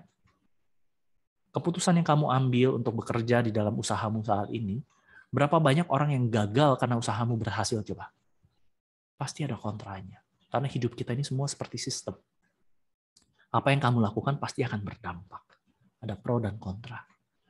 Kalau ini nggak bisa saya temukan, coach, gimana caranya? Sama, tanyakan lagi pro dan kontranya, tetapi kali ini berbeda. Kalau saya diam di sini saja, maka apa pro dan kontranya? Kalau saya sudah memutuskan mau mengambil sebuah tujuan, dan saya tahu tujuan itu penting buat saya, dan itu ada pro dan kontranya, tapi saya nggak maju-maju, tanyakan pada dirimu. Saat ini ketika kamu berada di dalam krisismu, berada di dalam gejala-gejalamu, keadaan-keadaan tidak enak ini, pro kontranya apa sih? Karena pasti nggak kontra semua juga. Pasti ada sesuatu yang baik di dalam situ, di dalam krisismu, sehingga kamu nggak jalan-jalan. Ada sesuatu yang kamu nikmati. Dan sayangnya ada orang yang menikmati menderita.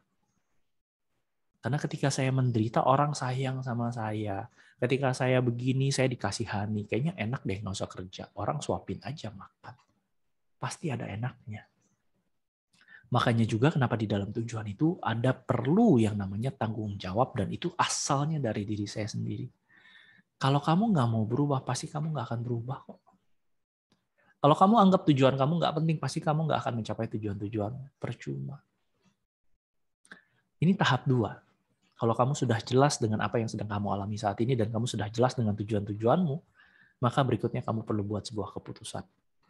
Keputusan yang baik.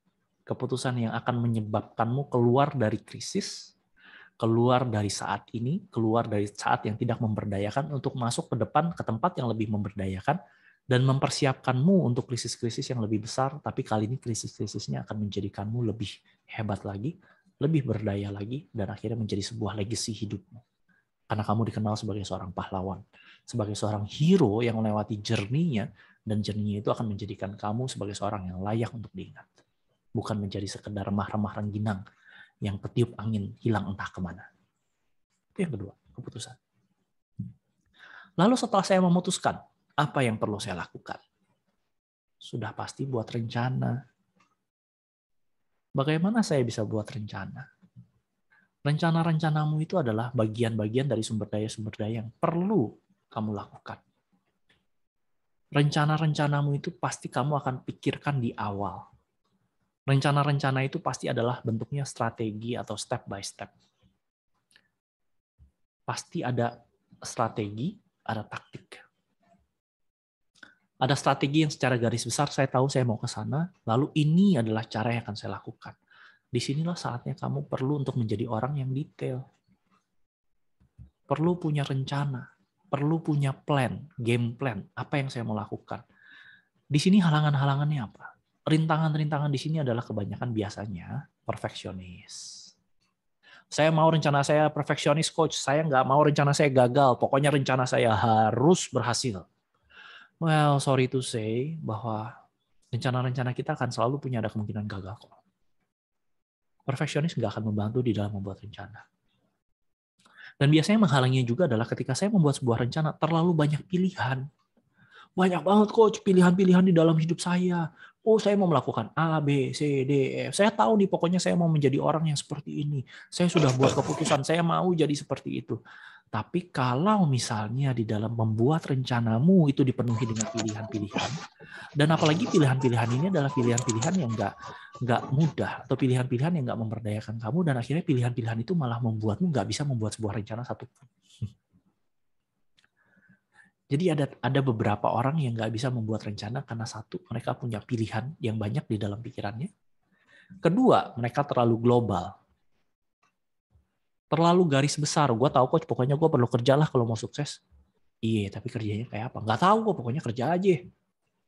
Ya kalau terlalu global gitu juga nggak akan tercapai rencananya. Rencana itu perlunya detail. Dan bukan kita perlu pilihan, tapi kita perlu prosedur. Step by step. Langkah demi langkah yang perlu saya jalani untuk mencapai tujuan saya. Dan yang akan membuat saya juga nggak bisa memilih adalah ketika saya tidak setuju bahkan dengan diri saya sendiri. Bayangin ya, kalau kamu punya sebuah rencana nih, pilihannya banyak. Gue tahu coach, pokoknya gue jalan A, B, C, D, E, F. Banyak jalan ke Roma. Banyak jalan ke Roma. Global kan tuh. Tapi cara A, kayaknya gue nggak bisa deh coach. Terlalu banyak pilihannya. Cara B, ya coach gue perlu ketemu dia kalau gue mau sukses bisnis. Ya coach kalau yang itu modalnya gede. Ya coach gue kalau misalnya minta maaf sama dia kan gue malu ya. Gimana cara ya?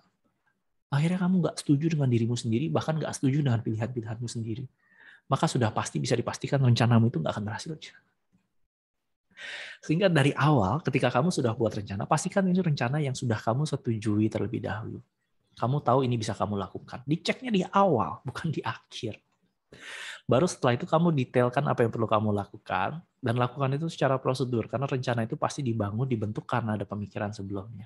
Jadi bagi kalian ya teman-teman yang masih punya pilihan, mikirnya mencelak kemana-mana, punya banyak pilihan, nggak suka dengan sesuatu keputusan, dan pikirannya masih global kemana-mana, pokoknya tanyanya, ya begitulah pokoknya, jawabannya semuanya pokoknya garis besar aja, kagak ada detail-detailnya. Dan sama kalian-kalian yang bahkan nggak setuju dengan diri sendiri, yang sebentar-sebentar ngomongnya enggak, yang sebentar-sebentar ngomongnya bukan, yang selalu cari perbedaan, mungkin saatnya kalian untuk bisa mulai beralih, untuk bisa setuju dengan diri sendiri, mendetailkan rencana-rencanamu dan lakukan itu secara prosedural, supaya nantinya rencanamu itu siap untuk dijalankan. Bagaimana dengan perfeksionismenya, Coach? Menyadari bahwa kita ini nggak ada yang perfect. Bahwa saya ini bisa gagal. Kegagalan itu adalah sesuatu yang biasa. Bahkan untuk kamu bisa hidup dengan nyaman, hidup tanpa krisis adalah kamu perlu belajar untuk menerima bahwa hidup ini nggak ada yang pasti. That's the only way. Kalau kamu mau hidup dengan damai tanpa punya rasa khawatir, kamu perlu belajar bertoleransi dan menerima ketidakpastian yang akan terjadi dalam hidup kamu. Maka itu di dalam strategimu ciptakan juga yang namanya manajemen resiko. Kembali lagi ke dalam cara berpikirmu. Ketika di awal tadi kalau kamu sudah memutuskan, kalau sudah jelas, maka yang perlu dijelaskan juga adalah resikonya. Resikonya apa sih? Bisa jadi ini waktu, bisa jadi hubungan, bisa jadi uang, bisa jadi perasaan, bisa jadi bahkan diri sendiri. Kalau kamu sudah sadari resiko-resikonya, ini akan membantu kamu juga untuk bisa mengatasi ketakutanmu akan rencana-rencanamu itu. Jadi bagaimana kamu bukan hanya mendetailkan dan menjelaskan tujuan-tujuanmu, tapi juga bahkan menjelaskan rencanamu. menjelaskan planmu, menjelaskan strategimu untuk kamu bisa mencapai tujuan-tujuan yang penting tadi, seperti yang di pertama. Ini tahap 3. Setelah ini apa? Tahap keempat adalah persiapkan dirimu. Persiapkan dirimu untuk mengalami. To experience. Untuk mengalami rencana-rencana. Karena di dalam mencapai tujuan pasti ada halangan dan rintangan. Ketika kamu berada di dalam hutan belantara masalah-masalah dan rintangan-rintanganmu, ketika kamu bertemu dengan demon-demonmu, rasa takutmu, kekhawatiranmu, ketidaksukaanmu atas dirimu sendiri, masa lalumu, apapun itu, bagaimana kamu bisa mempersiapkan dirimu? Bagaimana kamu menyadari bahwa kamu perlu mempersiapkan sebuah pengalaman di sini? Akan ada sesuatu yang akan kamu alami. Apa yang perlu kamu ciptakan di sini? Bahkan kamu perlu jadi siapa di sini? Kamu sudah tahu sumber daya yang perlu kamu lakukan. Sumber daya itu perlu dibekali di saat ini. Kamu perlu bekal. Bekalnya apa? Bekalnya adalah pikiranmu. Bekalnya adalah perasaanmu. Bekalnya adalah kata-kata dan perilakumu. Di dalam neurosemantics ini yang disebut sebagai power. Power adalah kemampuan untuk melakukan. Power adalah kemampuan untuk mengendalikan dirimu. Sehingga untuk dirimu bisa experience, untuk bisa mengalami dan mengatasi rintangan-rintanganmu, kamu perlu kendali atas dirimu. Kamu perlu bertanggung jawab atas dirimu. Bertanggung jawab untuk apa? Untuk mempersiapkan mental, emosional, dan fisikmu untuk mengalami pengalaman-pengalaman di dalam hutan belantara itu, dan bahkan ketika menghadapi demon-demon. Inilah kenapa kalau di film-film kungfu zaman dulu ya, kita lihat orang latihan sebelum menghadapi musuhnya kan. Musuhnya yang udah ngalahin siapanya, ayahnya kah, kakeknya kah, gurunya, kakaknya, siapalah pokoknya. Kesannya terlalu hebat bagi mereka. Tapi ketika mereka mempersiapkan, mereka memutuskan untuk berlatih, mereka sudah punya rencana untuk melawan musuhnya. Saatnya ketika mereka ingin melawannya, mereka perlu latihan dulu. Makanya kalau di film-film kungfu zaman dulu ada latihan-latihannya kan. Yang tadinya nggak bisa jadi bisa. Itu mereka membekali dirinya, mempersiapkan dirinya dengan secara mental, emosional, dan fisik untuk menghadapi rintangan-rintangan itu. Karena rintangan-rintangan itu sudah pasti ada. Nggak mungkin kita nggak punya rintangan. Nggak mungkin kita nggak ketemu dengan setan-setan yang ada dalam diri kita sendiri. Sekali lagi jangan sampai ada yang kerasukan ya, setan ini hanya metafora tentang dirimu yang nggak berdaya. Gue takut kadang-kadang kalau ngomong setan, ntar ada yang kerasukan lagi. Tapi bagaimana kamu bisa benar-benar mempersiapkan dirimu dengan perasaan-perasaan, mengetahui bahwa kamu akan melewati hutan itu. Ya pasti kita persiapkan kan. Nggak mungkin kamu mau nanjak gunung tapi nggak siapin makanan. Nggak mungkin kamu mau nginep di gunung yang tingginya mungkin ribuan kilometer atau ribuan meter dari laut, nggak siapin tenda, siapin selimut. Pasti perlu persiapan. Dan persiapan yang paling akan membantumu adalah mengingat-ingat betapa pentingnya tujuanmu. Mengingat-ingat betapa tujuanmu ini baik bagimu. Dan kalau kamu mendapatkan tujuan ini, maka apa motivasimu? Kenapa itu penting bagimu? Dan kalau kamu nggak mencapai tujuan ini dan kamu diam saja lalu lari dari persiapanmu dan kamu nggak mau lagi mencapai tujuanmu karena kamu merasa rintangannya terlalu besar, maka apa yang akan terjadi di sini? Kamu akan mengalami apa di sini kalau kamu lari? Dan ini akan memberikanmu motivasi, menyadari apa yang penting bagimu dan menyadari kalau saya di sini terus atau bahkan kalau saya nggak maju-maju, saya nggak jadi orang yang lebih baik, apa yang akan terjadi dengan diri saya? Dan bahkan apa yang akan saya sesali di akhir hidupmu. Ketika kamu tahu kamu perlu menghadapi sebuah rintangan dan demon-demon di dalam dirimu sendiri yang tidak kamu sukai, yang tidak memberdayakan itu, kalau kamu nggak hadapi sekarang, apa yang akan kamu sesali nanti di akhir masa hidupmu? Itu sumber motivasi yang sangat kuat.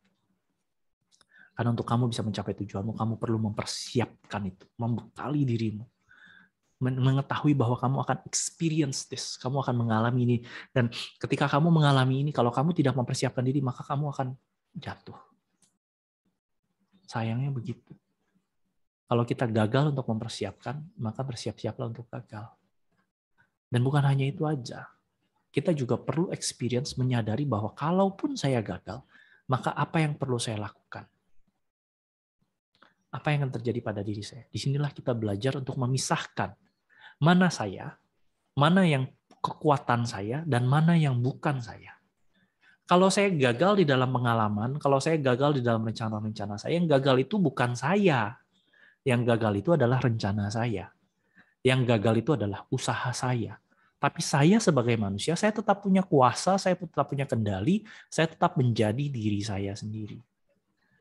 Inilah kenapa kita perlu jujur pada diri sendiri dan mengenali siapa kita sebagai manusia yang bernilai dan berharga, yang layak untuk bisa mencapai tujuan-tujuanmu. Apapun itu. Pastikan itu sesuatu yang baik. Pengalaman, untuk mengalami. Disinilah kita perlu memperkuat diri kita sendiri. Membekali diri kita dengan pikiran yang baik, menciptakan perasaan yang baik, menggunakan kata-kata yang baik, dan perilaku yang baik untuk mencapai tujuan-tujuan kita. Dan di dalam hero journey, pengalaman itu adalah sesuatu yang rewarding. Karena saya nggak pernah lihat orang yang sudah mencapai tujuannya, lalu ketika dia menceritakan pengalamannya, diceritakannya dengan sedih. Nggak ada.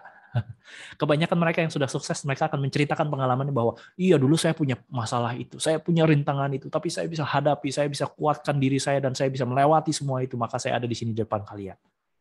Itu yang dilakukan oleh seorang hero, seorang pahlawan. Pahlawan kehidupan. Bukankah ini saatnya bagimu untuk menjadi pahlawan kehidupan bagi dirimu sendiri? Maka itu siapkan dirimu. Ini baru tahap yang keempat. Dan yang kelima, ketika kamu sudah jelas, kamu sudah buat keputusan, kamu sudah punya rencana, kamu sudah punya kekuatan, dan kamu sudah mempersiapkan dan membekali dirimu. Yang kelima apa?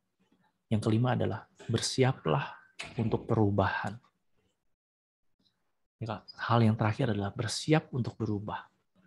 Berubah dalam arti apa? Kalau kamu mau mencapai tujuan, pasti kamu nggak mungkin menjadi orang yang sama. Hanya orang gila yang mengharapkan hasil berbeda ketika melakukan hal-hal yang sama dalam hidupnya. Nggak mungkin.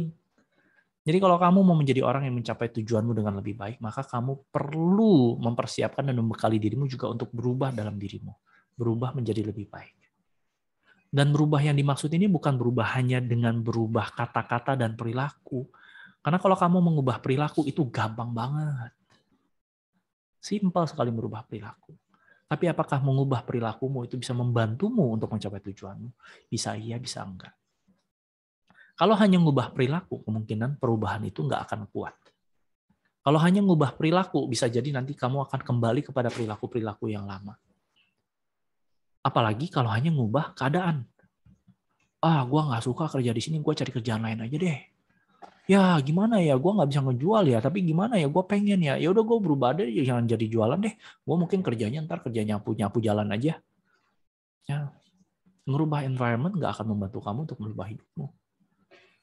Keadaan itu hanya terjadi ketika kamu berubah dari dalam keluar, bukan dari luar ke dalam. Sehingga kalau perilaku yang hanya kamu ubah, ini kan hanya tentang kemampuan, skill kamu aja. Kamu punya kemampuan nggak untuk berperilaku beda? Kalau punya kemampuannya, pasti kamu akan berubah. Maka itu kalau mau mengubah perilaku, yang lebih mantap lagi adalah mengubah kemampuanmu. Dengan cara apa? Ya belajar.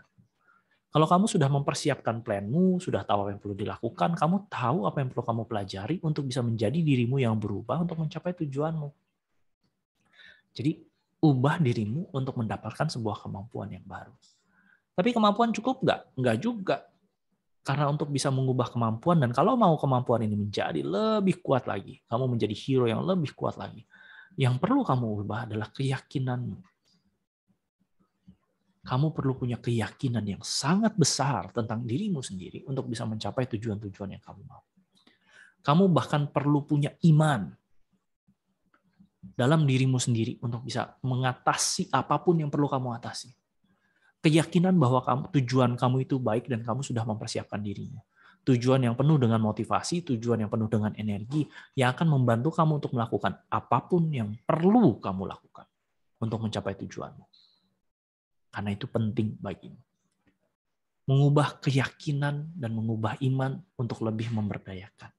Sehingga apa yang perlu kamu yakini tentang kemampuanmu di dalam mengubah perilakumu, dalam mengerjakan apa yang perlu kamu kerjakan untuk mencapai tujuan-tujuanmu. Keyakinan-keyakinan yang sangat kuat, sebuah belief yang akan membantu kamu untuk mencapai tujuan. Belief-belief yang berguna. Karena bisa jadi hidupmu saat ini masih penuh juga dengan belief-belief, keyakinan-keyakinan yang nggak berguna. Bagaimana kamu bisa mengubah keyakinan-keyakinan itu? Kembali lagi kepada kejelasan. Kalau kamu menganggap saat ini krisis yang kamu alami itu sebagai sesuatu yang nggak berguna, cari aja. Apa yang saya yakini dalam diri saya sehingga saya menjadi seperti ini? Kalau keyakinannya nggak berguna, ya ganti, karena dampaknya itu pasti nggak baik untukmu. Bagaimana cara gantinya? Lah, bagaimana kamu bisa mengubah pikiranmu? Kalau itu nggak berguna, maka gantinya apa? Pilih aja. Pilih aja sebuah pikiran yang berguna bagimu, lalu gunakan itu dan yakini bahwa itu terjadi. Yakini bahwa itu adalah sesuatu yang akan berdampak baik untuk hidupmu. Sesimpel itu kok mengubah keyakinan. Nah, kalau misalnya mau bawa ke ranah spiritual, ke ranah agama, saya yakin teman-teman semua di sini kalian pasti tahu ayat-ayat, entah itu dari Quran, apakah entah itu dari Alkitab, entah itu dari Tripitaka, dari Kitab Weda, atau dari apapun itu, pasti ada tulisan-tulisan di sana yang penuh dengan kebijaksanaan yang bisa memampukan kita untuk mencapai tujuan-tujuan kita. Pasti ada. Cari. Gunakan itu. Dan dengan keyakinan-keyakinan yang kuat, iman-iman yang kuat, maka yang perlu berubah juga adalah identitasmu. Kamu nggak bisa lagi jadi orang yang sama untuk mencapai tujuan-tujuanmu. Kamu perlu berubah menjadi orang yang lebih baik. Identitasmu perlu selaras, perlu sesuai dengan tujuan-tujuanmu. Siapa kamu? Atau kamu perlu jadi siapa untuk bisa mencapai tujuanmu? Siapa kamu untuk bisa mencapai tujuanmu? Itu pertanyaan yang mungkin nggak mudah. Tapi ini adalah pertanyaan yang perlu. Pertanyaan yang perlu kamu siapkan dalam dirimu sendiri. Kalau memang tujuanmu itu sudah jelas darimu, keputusanmu sudah kamu ambil, rencanamu sudah ada, persiapan bekal-bekalmu sudah ada, bagaimana itu akan mengubah identitasmu? Bagaimana itu akan menjadikanmu sebagai manusia yang lebih baik? Dan yang terakhir, bukan hanya identitas, tapi juga secara spiritual. Spiritual di sini bukan agama, tapi spiritual di sini adalah kamu mau mencapai tujuanmu tuh dengan roh apa. Biasanya yang spiritual ini bentuknya adalah value atau prinsip-prinsip atau nilai-nilai penting dalam hidupmu. Kamu mau melakukan ini dengan apa? Mencapai tujuanmu dengan apa? Dengan roh kasih sayang kah? Dengan roh keadilan kah? Dengan roh untuk bisa dengan atas nama cinta kah? Secara spiritmu, secara rohmu, kamu mau mencapai tujuanmu dengan apa? Dan baru dengan begini kamu bisa berubah. Semakin kamu ke atas, semakin kuat perubahanmu. Karena perilaku dan kemampuan hanya akan mengubah apa yang ada di luar saja. Perilaku dan kemampuan hanya akan mengubah perilaku-perilakumu aja, hanya behavior. Itu nggak akan cukup kuat. Sedangkan ketika kamu masuk ke ranah-ranah perubahan yang sifatnya keyakinan, identitas, dan spiritual, disinilah terjadi perubahan secara transformasional. Dan kalaupun nggak bisa sampai ke spiritual, dari tahap identitas atau keyakinan saja, di sini ada perubahan yang secara developmental. Kamu berkembang di dalam hidupmu. Kamu menjadi lebih baik karena kamu punya keyakinan-keyakinan yang lebih baik. Kamu menjadi lebih baik karena kamu punya sesuatu yang akan menjadikan kamu seseorang dengan identitas yang baru, dengan tujuan yang baru, mengetahui itu penting bagimu. Sehingga yang diharapkan bahkan bukan hanya transformasional, tapi seluruh hidupmu berubah.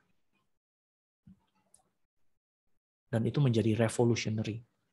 Dirimu berubah jadi orang baru ketika kamu bisa menggunakan sumber dayamu untuk mencapai tujuan-tujuanmu. Dan inilah 5 hal yang bisa kamu lakukan untuk mencapai tujuan-tujuanmu. Pertama, dimulai dari kejelasan. Kedua, lalu dimulai dengan keputusan. Lalu dimulai lagi dengan rencana. Dimulai lagi dengan sebuah experiencing atau pembekalan, dan akhirnya dimulai dalam sebuah perubahan. Kenapa saya bilang dimulai semua? Karena ketika kamu mencapai tujuan-tujuanmu, kamu pasti nggak akan berhenti di sana. Ketika tujuanmu sudah kamu capai, pasti kamu akan ingin mencapai tujuan yang lebih besar lagi. Karena itulah naturnya, itulah ruhnya tentang tujuan.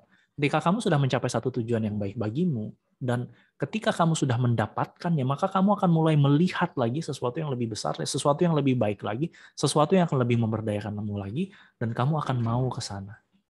Sehingga tujuanmu yang ketika sudah kamu capai, pertama itu kalau sudah jadi sesuatu yang baik, maka kamu akan menciptakan tujuan-tujuan baik lainnya. Oleh karena itu proses ini akan selalu dimulai dari dirimu.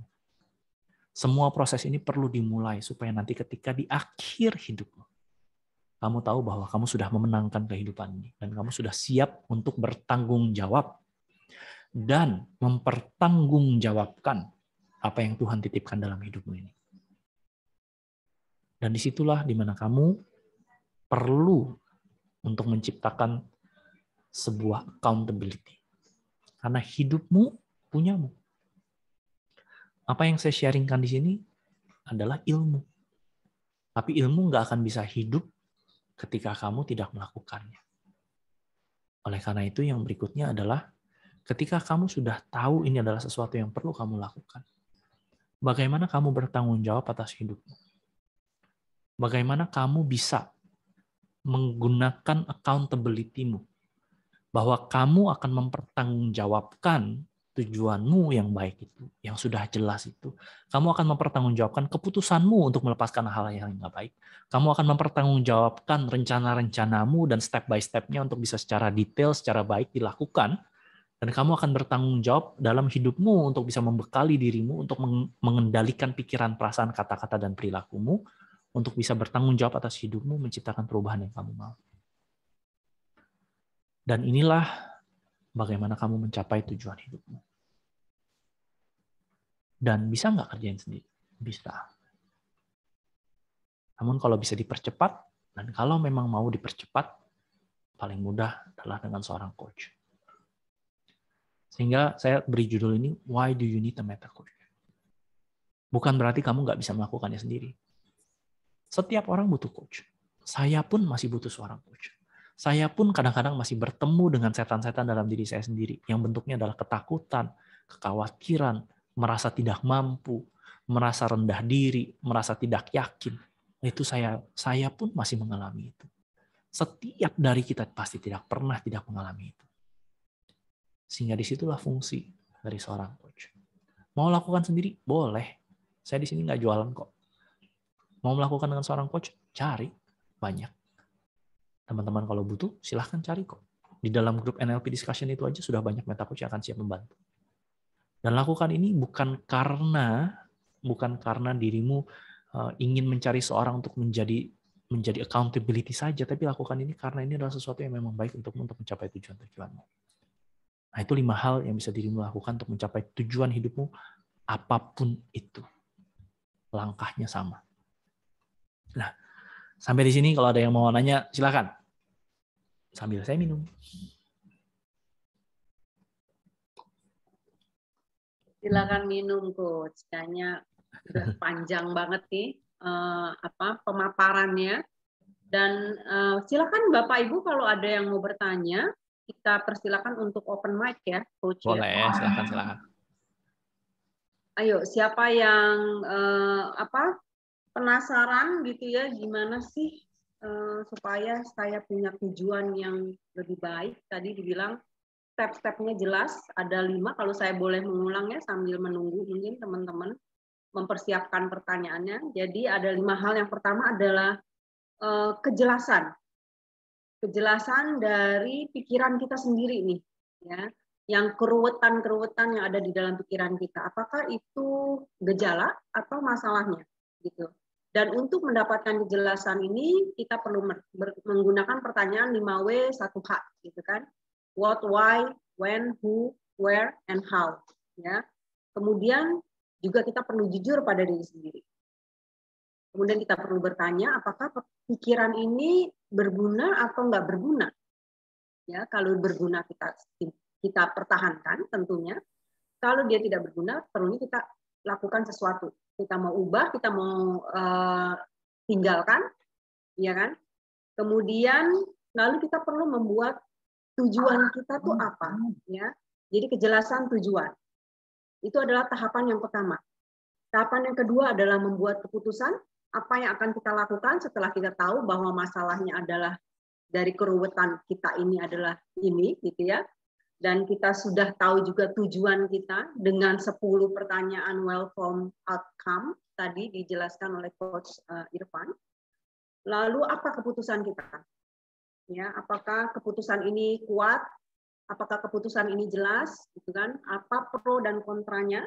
Lalu setelah jelas keputusannya, maka kita akan membuat rencana. Dan ini diperlukan ketelitian, detail, ya. Kemudian ada strateginya, ada step by step, gitu. Nggak bisa langsung lompat, tapi harus tahu tahapan-tahapan yang harus dilalui itu apa. Sedetil seperti itu. Kemudian yang keempat adalah ketika sudah ada rencananya, kita perlu mempersiapkan diri untuk mengalami rencana-rencana tersebut, gitu ya. Jadi rencana yang sudah dibuat, berani nggak nih untuk menjalaninya, gitu kan? Dan supaya nggak terjun bebas, Bapak Ibu, sehingga perlu ada persiapan, gitu ya. Kemudian yang kelima adalah kita bersiap untuk berubah, ya. Berubah itu tadi kalau digambarin, mulai dari yang paling basic itu merubah dari perilaku, kemudian ke kemampuan, lalu yang lebih tinggi lagi adalah mengubah keyakinan kita, dan mengubah identitas. Mungkin kita perlu menjadi siapa untuk bisa menjadi lebih baik, menjalani hidup kita menjadi hero tadi ya, hero journey. Dan lebih tinggi lagi adalah spiritual, secara spiritual. Yang ini adalah perubahan yang secara transformasional, yang artinya bisa mengubah hidup kita, gitu ya, menjadi lebih baik. Kemudian dan ketika tujuan kita tercapai, kita juga bisa menjadikan hidup orang lain menjadi lebih baik juga. Itu tujuan ultimate-nya ya, Coach. Yep, betul sekali. Oke, Bapak Ibu, silakan. Kalau masih ada yang ingin eksplorasi, silakan bertanya. Biar kita sama-sama belajar tadi ya. Banyak Coach Irfan bilang sumber daya kita adalah kita kalau kita mau belajar, gitu ya. Mana pertanyaan biasa kemungkinannya dua ya. Iya. Apa Satu, tuh, Coach? yang jelas ini jelas banget sampai semua pada nanya, atau yang jelas ini bego banget sampai semuanya pada bingung. Rasanya mungkin menyerap nih, Coach. Lagi mengunyah pelan-pelan gitu ya. Gimana nih, Bapak Ibu?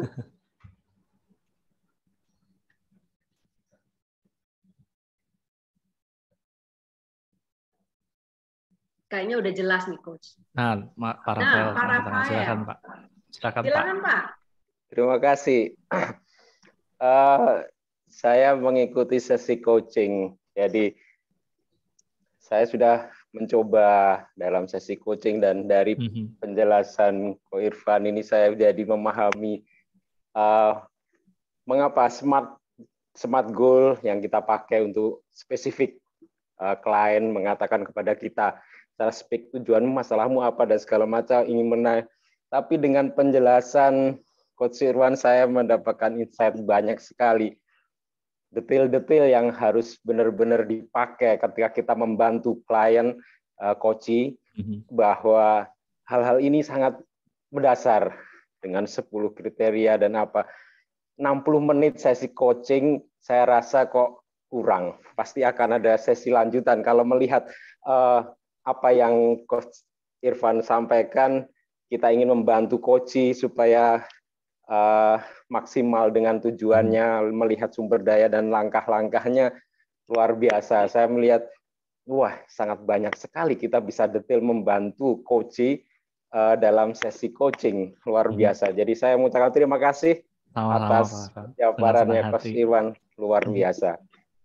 Saya mengerti, luar biasa. Terima kasih Pak Rafael. Terima kasih. Mungkin saya bisa sharing kali ini Pak, ini akan membantu juga ketika nanti kita dengan klien gitu ya, ketika tujuan. Ya. Yang perlu disadari adalah begini, setiap tujuan yang klien katakan itu pasti nggak lengkap, pasti. Karena otak kita pasti akan mendelesi. Delesi itu maksudnya gini, apa yang dia katakan di dalam dirinya, dia pasti jelas tuh. Klien, siapapun kita, saya jelas saya mau ngapain, di dalam diri saya itu jelas. Tapi kejelasan saya itu pasti terbatas karena saya menghapus sesuatu. Kita nggak mungkin mengingat semuanya kok. Sampai ketika kita ditanya, baru kita bisa menjelaskan. Makanya, kenapa kita belajar komunikasi, di bahasa itu ada SPOK. Saya mau sukses. Saya mau sukses. Objek. Keterangannya nggak ada nih. Kapan? Dalam hal apa? Sama siapa? Ngapain? Bahkan definisi sukses itu apa? Bagaimana kamu mengatakan kamu sukses? Nggak bisa dilihat, nggak bisa didengarkan. Kriterianya apa? Mau. Kamu baru mau, apa kamu akan? Maumu seperti apa? Seberapa kuat? Yang kamu maksud mau itu apa? Saya ini saya kapan? Pasti di-delete, pasti ada yang dihapus. Lalu berikutnya adalah generalisasi. Klien ketika ngomong sesuatu, mereka akan mengeneralisasi kok. Dari dulu kok saya udah usaha nggak? Dari dulu, nggak pernah nggak. Saya selalu begini kok, selalu nggak pernah nggak. Semua orang kan pengen begitu, semua yakin. Apa saya juga? Sehingga ada generalisasi di dalamnya. Dan generalisasi ini juga bagaimana kita mendapatkan kembali spesifik. Jadi smart itu spesifik salah satunya adalah dengan menghilangkan delesi, generalisasi, dan yang terakhir adalah distorsi. Distorsi itu adalah hubungan sebab akibat. Bagaimana sesuatu mengakibatkan sesuatu. Nah, saya mau sukses. Ya kenapa? Karena selama ini saya nggak sukses. Apa hubungannya selama ini kamu nggak sukses lalu kamu mau sukses? Sukses yang definisi seperti apa? Nah, ini akan membantu kita untuk menspesifikkan. Nah, ini kalau di dalam Neurosemantics NLP namanya metamodel. Bagaimana kita menspesifikkan sesuatu sampai benar-benar jelas, dan kriteria jelas itu apa sih? Kriteria jelas itu adalah sensori. Bisa saya lihat, bisa saya dengar. Sehingga saya mau sukses. Nggak bisa saya lihat tuh. Oke, kamu mau sukses. Kayak apa sukses? Mau. Yang bisa saya lihat adalah kamu mau. Lalu sukses. Nggak jelas suksesnya apa. Maunya juga nggak jelas nih kayak apa. Kamunya saya bisa lihat. Jadi saya, kalau klien yang saya, oke, kamu saya bisa lihat. Mau sukses saya nggak bisa lihat. Bahkan saya nggak bisa dengar. Sukses yang kamu maksud apa? Iya, saya mau buka usaha bakso punya 100 gerobak. Oke, saya bisa lihat kamu di masa depan punya bakso 100 gerobak. Dan kamu mau itu. Iya, seberapa kuat? 0 sampai 10? 10. Oh, kuat banget. Kayak apa kuat banget? Kalau kamu kuat banget punya 100 gerobak itu, apa kuatnya? 100 gerobak itu di mana? Jakarta. Karena beda loh 100 gerobak di Jakarta sama 100 gerobak kalau di Bali itu beda. Lalu sama siapa? Kamu sendirian, punya 100 gerobak. Yang saya lihat baru sekarang kamu 100 gerobak. Lalu yang jalanin 100 gerobak itu kamu. Atau siapa? Nggak jelas kan? Nggak bisa kelihatan tuh. Nggak clear. Oke, kamu punya 100 gerobak. Yang jalani sama orang. Oh, berarti kamu akan ada orang. Oke, saya lihat kamu dan 100 orang lainnya. Hubungannya gimana tuh itu jadi kamu sukses? Jadi ada delesi, ada generalisasi, ada distorsi. Dan itu akan sangat membantu kita untuk menspesifikkan di awal tujuan klien itu apa. Karena pengalaman saya ketika coaching, bahkan nggak dengan coaching, dengan saya sendiri aja. Kadang-kadang apa yang saya mau itu juga sendiri nggak jelas. Di awal nih saya pikir saya mau begini, saya mau begitu. Tapi ketika ngejalanin ternyata bukan itu yang saya mau. Yang saya mau kadang-kadang adalah dampaknya, bukan tujuannya. Saya maunya hidup bahagia. Iya, hidup bahagia itu dampak dari saya ngapain. Sehingga tujuan itu adalah dampaknya tapi bukan goal yang sebenarnya. Karena kadang-kadang nggak menggunakan kriteria-kriteria yang sebelum tadi. Dan apakah itu butuh 60 menit? Tergantung. Kalau di dalam sesi saya coaching sama saya, 60 menit itu pasti sudah mengcover itu semua. Karena kita sudah ada prosesnya untuk bertanya. Sayangnya saya nggak bisa membagikan proses bertanya itu, tapi nanti mungkin di grup discussion saya akan sharingkan. Sudah ada pattern-nya. Saya sudah translate dari bahasa Inggris ke bahasa Indonesia yang bisa dipakai untuk bagaimana menciptakan well-formed outcome. Dan kalau tertarik, kalau mau belajar lebih banyak lagi, nanti bisa di grup discussion itu kita akan ada banyak kelas-kelas yang bisa belajar begituan. Salah satunya rekan saya, Meta Coach, Kang Purnama Priyatna, dia akan mengadakan Communication Genius. Nah, di sana akan diajarkan tuh itu. Nah, kalau misalnya Pak Rafael memang mau belajar di Neurosemantics, silahkan. Bisa cari di NLP Practitioner-nya Neurosemantics, bisa dengan saya, dengan Bu Mariani, bisa dengan Om Pras, bisa dengan, kayaknya ada Yudi, ada Pak Samiton juga, ada Pak Utoro, dan kelas-kelas NLP Practice bisa dilihat semua. Dan di situ diajarkan tentang ini semua. Jadi, silahkan. Dan kalau Pak Rafael mau juga tanya-tanya aja di grup, itu bebas kok. Di situ pasti banyak yang jawab. Di situ banyak yang bisa jawab kalau ada pertanyaan apapun. So, terima kasih Pak Rafael pertanyaannya. Ya, silahkan. Siapa tadi?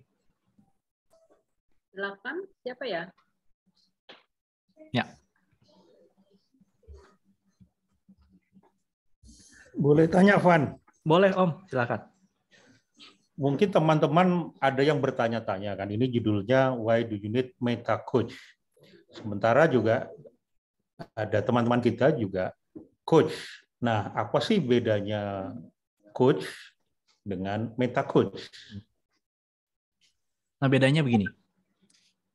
Coach itu bisa dibagi dua, performance atau transformational.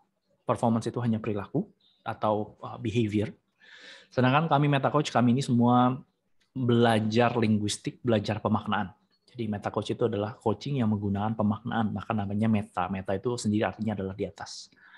Yang kami lebih concernkan adalah bagaimana teman-teman punya pemaknaan yang lebih baik. Yang kami concernkan adalah bagaimana teman-teman punya cara pikir yang lebih baik. Karena seorang meta coach pasti nggak akan berdiam di hanya sifatnya perilaku. Seorang meta coach akan membenahi sesuatu yang di dalam, pemaknaan. Seorang meta coach akan membantu teman-teman untuk punya pikiran yang lebih baik. Pikiran yang bisa menciptakan perasaan lebih baik. Dan di dalam pikiran ini apa? Bisa jadi ini keyakinan. Bisa jadi ini identitas. Bisa jadi ini adalah sebuah konsep. Bisa jadi ini adalah sebuah intensi atau niat. Bisa jadi di sini adalah tabu atau peraturan-peraturan yang dimiliki. Semua di sini yang menghalangi untuk bisa melakukan sesuatu, yang menyebabkan hutan tadi terjadi atau demon-demon yang ada. Di sini bisa jadi ada insecurity, ada anxiety, kekhawatiran, perasaan. Seorang meta coach akan selalu menggunakan kemampuan atau teknik-teknik yang dimiliki di dalam neurosemantics ataupun NLP untuk mengatasi ini. Karena pikiran dan perasaan itulah yang membentuk kenyataan di dalam diri kita saat ini. Kalau kenyataan dalam diri kita saat ini nggak diubah, lalu yang kita ubah hanya perilaku, maka yang kita ubah hanyalah behavior atau performance. Nah, yang dianggap meta adalah ranah ini. Karena itu meta coach lebih banyak bergumul di transformational coaching. Yang diubah adalah yang di dalam untuk bisa punya perilaku yang lebih baik. Bagaimana hidup penuh makna. Jadi salah satu jargonnya meta coach atau salah satu tagline-nya kita adalah how to live a meaningful life. How to live a meaningful life, lalu nggak berhenti di situ. But with high performance. Karena apapun yang dilakukan, performa apapun yang sedang dilakukan dalam hidup kita, kalau nggak ada maknanya, maka sia-sia. Kalau nggak ada maknanya, akhirnya hanya performanya tinggi, tapi nggak ada maknanya, percuma. Sehingga seorang meta coach akan bagaimana kita punya makna tinggi. Kalau ini makna, ini adalah performa. Bagaimana kita, seorang manusia, nggak cuma jadi orang-orang yang undeveloped. Orang-orang yang undeveloped itu adalah maknanya rendah, performanya nggak ada. Paling enak tuh. Hidupnya nggak punya makna, tapi juga performanya nggak ada. Kalau terlalu banyak performa, high performing, selalu berperforma, hanya behavior, suatu saat akan burn out nih. Hati-hatinya burn out. Kenapa? Karena dia akan jadi workaholic. Dan juga kalau kita punya makna yang tinggi, wah pokoknya pemikiran saya beginilah bagus, pokoknya saya mau ini, mau itu, mau ini, mau itu, tapi nggak dilakukan, ya di sini jadi dreamer aja, pemimpi. Habis seorang meta coach akan mensinergikan pemaknaan dan mensinergikan performa supaya punya yang namanya self-actualization. Aktualisasi diri, bagaimana menjadi versi terbaik dari dirimu, bagaimana punya hidup yang bermakna dengan performa yang tinggi. Jadi itu yang akan membedakan meta coach dengan coach yang lain. Karena selama ini saya belum menemukan atau belum juga punya pengalaman yang cukup banyak dengan sekolah coaching yang lain karena saya hanya belajar neurosemantics, NLP dan meta coaching. Tapi saya belum menemukan sinergi yang paling pas selain di sini. Itulah kenapa saya bilang meta coach itu adalah sesuatu yang sifatnya coaching at a higher level. Jadi tagline kita adalah coaching at a higher level, bukan berarti kita lebih tinggi dari orang-orang, bukan. Tapi yang kita coach adalah the higher level meaning, pemaknaan, bukan hanya performa. Itu saya harap bisa menjelaskan. So why you need a meta coach? Kalau kamu sedang berada di dalam krisis, lalu terjebak dan sudah berusaha dengan performa, tapi nggak bisa keluar dari krisis itu juga, bisa jadi yang masalah bukan performa, tapi bisa jadi yang jadi masalah itu ada di sini. So, meta coach akan membantu untuk menyelesaikan itu. Terima kasih, Om. Silakan, kita masih punya waktu 4 menit lagi.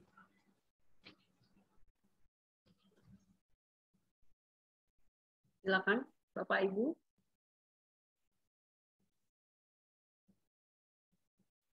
Selamat datang bagi yang tadi belum saya sapa-sapa. Ini luar biasa ya, udah mau berakhir aja masih ada yang masuk. So, terima kasih, saya sangat mensyukuri teman-teman yang sudah hadir di sini ya. Nah, kalau nggak ada, well, saya rasa apa yang bisa kita lakukan? Jadi pastikan hidup kita adalah menjadi hidup yang bermakna. Karena terlalu sayang. Hidup ini kalau kita habiskan tanpa makna itu sayang banget. Pastikan hidup kita bermakna. Nah, 5 hal ini akan membantu kita. Jelaskan tentang hidupmu sendiri, jelaskan tujuanmu. Buat keputusan. Putuskan yang nggak penting. Untuk mendapatkan hal-hal yang luar biasa, kamu perlu mengatakan tidak pada hal-hal yang biasa atau yang bahkan hal-hal yang baik. Lalu ciptakan strategi, ciptakan plan untuk hidupmu, supaya hidupmu itu bisa punya tujuan dan arah yang jelas. Persiapkan dirimu dan bekali dengan sumber daya, dengan pengalaman, dengan perasaan, dengan pemikiran yang baik untuk bisa menghadapi rintangan-rintangan dan bahkan demon-demon dalam hidupmu sendiri. Dan terakhir adalah berubah. Change. Karena setiap dari kita selalu berubah. Berubah bisa jadi nggak baik, atau memilih untuk berubah jadi lebih baik. Berubah dari yang tidak berdaya menjadi lebih berdaya. Berubah yang tadinya kita tidak menyukai diri sendiri jadi lebih menyayangi, lebih cinta, lebih punya kasih sayang kepada diri sendiri. Berubah dari yang tadinya tidak punya performa jadi performa yang tinggi.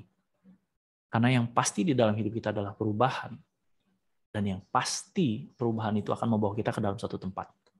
Kalau perubahan itu menjadi sesuatu yang membawa kita ke dalam sebuah krisis, maka saatnya kita buat sebuah keputusan baru. Mau berubah apa enggak? Itu keputusan kita sendiri. So, to your highest and best, saya doakan semua dari kita semua ini akan menjadi seorang yang lebih berdaya. Dan saya berharap ini menjadi sesuatu yang berguna, sesuatu yang bermanfaat, sesuatu yang bisa menjadikan kita lebih baik lagi di masa depan. Dan saya berdoa juga semua dari kita bisa sehat-sehat aja melewati tahun 22 ini dan menjadi tahun yang lebih baik, lebih penuh rasa syukur dalam diri kita, menjadikan kita lebih dekat dengan Tuhan kita, menjadikan kita lebih mampu untuk bisa menciptakan dunia yang lebih baik bagi diri kita sendiri maupun bagi orang-orang di sekitar kita. Terima kasih semuanya, teman-teman semua yang sudah hadir. Dan kayaknya ini saatnya kita ambil foto ya, Bu Mimi ya. Jangan ditutup dulu, Coach. Ya, yes, silakan. Kita mau foto dulu. Oke. Terima kasih banget nih Coach Irfan untuk paparannya. Hopefully Bapak Ibu semua mendapatkan intisarinya, daging-dagingnya gitu ya. Sampai dalam gitu ya. Karena apa yang disampaikan udah langsung tipsnya how to do it yourself gitu kan. Dengan yang tadi 10 langkah well-formed outcome, itu di-share semua, dibuka. Silakan dimanfaatkan, dan ketika Anda menghadapi masih hutan-hutannya terlalu lebat untuk dipapa sendiri, kemungkinan di saat itulah Bapak dan Ibu membutuhkan seorang meta coach. Oke, selanjutnya Bapak Ibu kita akan ambil foto dulu. Coach Irfan boleh dibantu? Yuk, buka yuk foto ininya. Yuk, silakan dibuka videonya. Lalu kasih yang paling ganteng, yang paling cantik. Yang paling ganteng, yang paling cantik. Ayo, siap ya. Ini saya ada berapa halaman nih? 1, 2 halaman aja kok. Oke, siap ya. 1, 2. 1 lagi. Tunggu 1 lagi ya. Tahan ya. 1, 2. Sip, sudah. So, terima kasih teman-teman. Jangan lupa Bapak, nanti Ibu, bergabung di grup NLP Discussion bagi yang belum bergabung. Di situ kita sharing-sharing. Bahkan nanti yang well-formed outcome itu juga nanti akan saya bagikan di sana. Oke, bonusnya banyak ya Bapak Ibu ikut sesi hari ini. So, jangan lupa kalau nanti untuk join di grup NSNLP karena akan banyak update-update di situ dan bisa juga diskusi mengenai neurosemantik gitu ya. Kemudian Bapak Ibu kalau nanti ada teman-teman yang mau lihat rekamannya, kita akan upload di YouTube dan juga bisa diakses di website kita neurosemantik atau stripindonesia.com ya. Di situ banyak informasi-informasi mengenai agenda-agenda kita dan juga ada list of meta coach di situ juga dan juga NS trainer di situ. Bapak Ibu terima kasih banyak atas kesediaannya untuk hadir di sini, berbagi dengan kami semua. Nah, terima kasih untuk juga stay sampai akhir. Sampai ketemu di sesi kita selanjutnya di bulan depan untuk Make Cafe di bulan Februari. Dan di akhir bulan kita juga akan ada sesi Insitalk ya Bapak Ibu ya. Nanti kita akan informasikan di grup NS/NLP untuk jadwalnya. Terima kasih, selamat malam. Sehat, Terima kasih bahagia semuanya. Selamat malam. Assalamualaikum warahmatullahi wabarakatuh. Terima kasih. Hai Mbak Ari. Terima kasih. Coach Irfan. Sama-sama dengan senang hati. Selamat malam, selamat istirahat. Ya.